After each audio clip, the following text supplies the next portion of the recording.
first scarf I'm going to show you is actually a square, and I would usually use a silk one. You put it into a triangle, put it on your head, tie it in the back, and then what I would do though is leave them tied up overnight, and in the morning I'd pull one out, have it all ready to go, throw it on. If it's cold out, especially as it was this winter, then I'd just throw a cap on top of that. But my absolute favorite was my football team, the Colts.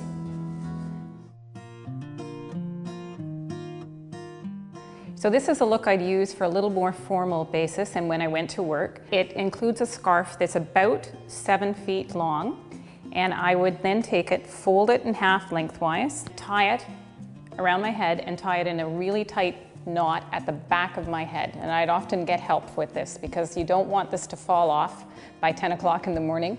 I tie it really, really tight, leave it either dangling down the back or leave it with just with a bow. And then to really make it fancy, I'd put on a cap that's a little more formal than the other caps that I had, and pull it down low, get some heavy duty earrings, and I'd be ready to go.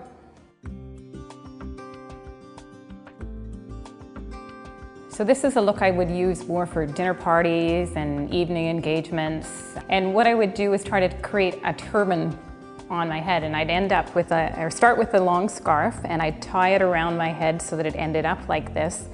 But taking it apart, you can see how I did it. So I tie it at the back of my head, quite tight, carry it forward to the front, to the top of my head, fold it over again and make a knot. And then the practice came in making sure that you tucked in these edges along the side, so it created almost like a braided ribbon across the top of your head. So there you go. This is the more formal party look.